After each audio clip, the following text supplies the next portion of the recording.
ইরানে হামলা হলে ইসরায়েল এবং মধ্যপ্রাচ্যে মার্কিন ঘাঁটিগুলোকে লক্ষ্যবস্তু করা হবে বলে হুঁশিয়ারি দিয়েছে তেহরান। তাদের দাবি, চলমান বিক্ষোভে নিরাপত্তা বাহিনীর 109 জন সদস্য নিহত হয়েছেন। তবে বার্তা সংস্থা এপি বলছে, ইরানি নিরাপত্তা বাহিনীর 37 সদস্য সহ নিহতের সংখ্যা 116 জন। 2 সপ্তাহের বেশি সময় ধরে ইরান জুড়ে চলছে সরকার বিরোধী বিক্ষোভ। রোববারও রাজধানী তেহরান সহ বিভিন্ন শহরে দেখা যায় ব্যাপক সহিংসতা।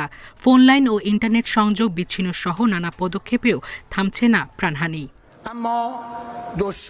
যুক্তরাষ্ট্রভিত্তিক মানবাধিকার সংস্থা HRAN এর দাবি, 28 ডিসেম্বর থেকে শুরু হওয়া বিক্ষোভে নিহতের সংখ্যা 100 ছাড়িয়েছে, যার মধ্যে 37 জন নিরাপত্তা বাহিনীর সদস্য। এ সময়ে আটক হয়েছেন 2500-এর বেশি বিক্ষোভকারী। তবে ইরানি বার্তা সংস্থা তাসনিমের দাবি, নিরাপত্তা বাহিনীর শতাধিক সদস্য নিহত হয়েছেন।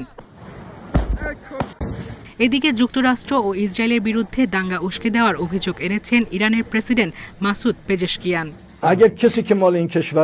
যুক্তরাষ্ট্র ও ইসরায়েলে হামলা চালিয়ে আমাদের শিশু ও তরুণদের হত্যা করেছে। তারাই এখন আমাদের লোকদের নির্দেশ দিচ্ছে, তাদের এগিয়ে যেতে বলছে। নাশকতা চালাতেও উস্কে দিচ্ছে তারা, পেছন থেকে দিচ্ছে সমর্থন। বিক্ষোভের সমর্থন জানিয়ে ইরানে ওয়াশিংটন হস্তক্ষেপ করতে পারে বলে আগে থেকে মন্তব্য করে আসছেন মার্কিন প্রেসিডেন্ট ডোনাল্ড ট্রাম্প। সেই সাথে বিক্ষোভকারীদের সাহায্য করতে যুক্তরাষ্ট্র প্রস্তুত বলেও জানান তিনি। প্রতিক্রিয়ায় ইরানের পার্লামেন্টের স্পিকার হুঁশিয়ারি দিয়ে বলেন, হামলা হলে পাল্টা জবাব দিবে তেহরান, আর লক্ষ্যবস্তু হবে ইসরায়েল ও মার্কিন ঘাঁটিগুলো। ইরানের উপর কোনো হামলা হলে ইসরায়েল ও এই অঞ্চলে থাকা মার্কিন সামরিক ঘাঁটিগুলো আমাদের লক্ষ্যবস্তুতে পরিণত হবে। আর ইরানে হামলার বিষয়ে আপনি যে সব স্পষ্ট স্বীকারোক্তি দিয়েছেন, তারপরও আমরা শুধু প্রতিক্রিয়ার মধ্যে সীমাবদ্ধ থাকব না। হুমকির লক্ষণ দেখেই পদক্ষেপ নেব। আগেই জানিয়ে রাখা প্রয়োজন, নইলে পরে অনুশোচনা করারও সময় থাকবে না।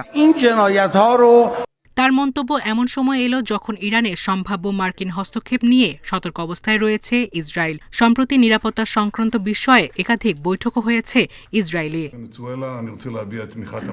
সায়রা খান, ইন্ডিপেন্ডেন্ট নিউজ।